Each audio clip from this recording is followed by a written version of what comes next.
I'm fascinated by the idea of self leadership connected to ideas like personal sovereignty, the idea that can be our own kingdom where each person is like a country of our own. And I believe this metaphor can be very useful. In a sense, we have personal government.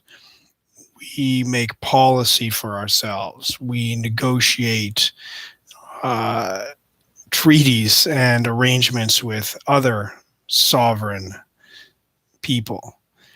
Uh, I like the sense that use that word of agency, the idea that we can make a difference, that we have the power to make decisions that matter. So this idea of personal government leadership all fits in with that. I guess when we imagine that we have our own country, that we are a personal sovereignty, that we sort of imagine that we are the leader. And naturally, who else should be the leader of our own country? Do we hand it off to somebody else? We have the ability to make decisions for ourselves. We are like the head of state, the head of government of our own nation.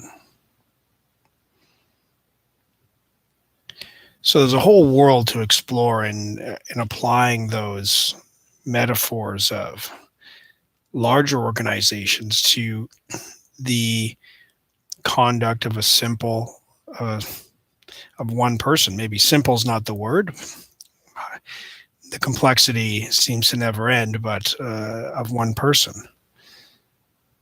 There's a political metaphor and also business metaphor, being the CEOs, being of our corporation, and etc. General of the army, uh, high priest of our own religion, um, captain of the sports team, coach of our own team. I mean,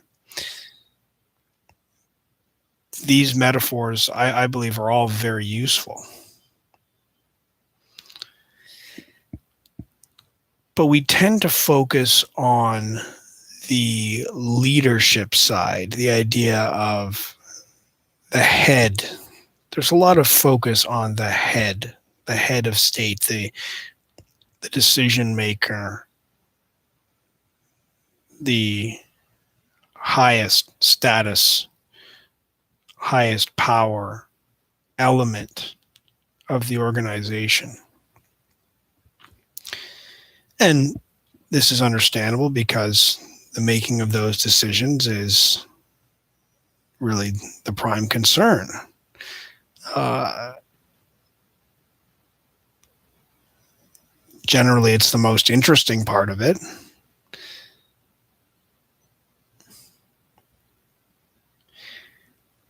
But there's another side to it which is often neglected. The idea of being a follower to ourselves. And yet that's the flip side. If we are leaders, our leadership means nothing without a follower. We lead ourselves. So we get all those powerful feelings of being a leader, but there's also the feeling of being a follower. That's maybe the humble side of this arrangement. We can lead ourselves, but it means nothing unless we also follow ourselves. We are the head of state of our own country, but we're also the citizens. We're lesser ministers, we're ordinary citizens, who are carrying out the directives of the head of state, the ruling council. We can be CEO of our own lives, but we're also the grunts on the floor doing the labor. We're the general of our own army, but we're also the conscripts. We're the regulars and the irregulars, the foot soldiers.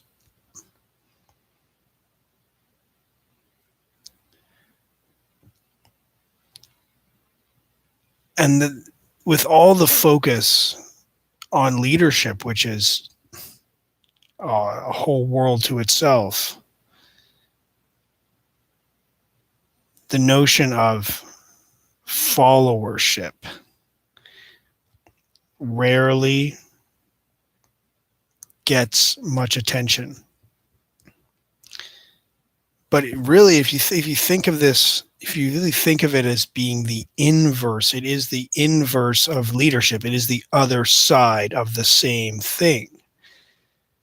It is what gives leadership meaning.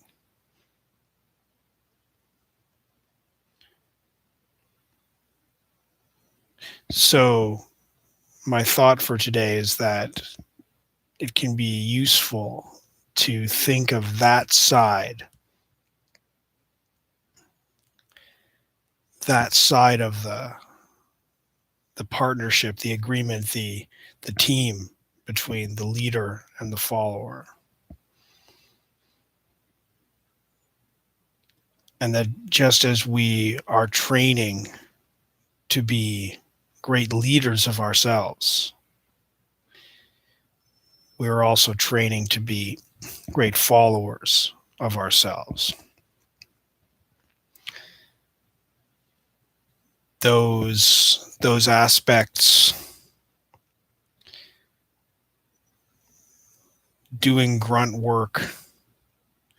Once the leadership part of us, we know we've decided that this is work that must be done, that we have to do, then there's the part of us that has to carry out, that chooses to carry out this mundane, routine, thankless,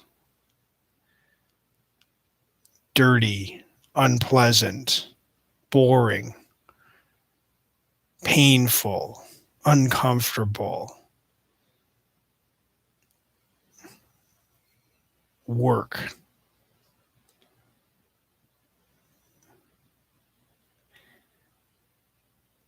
And just as we strive to lead ourselves with excellence, to make great decisions of leadership,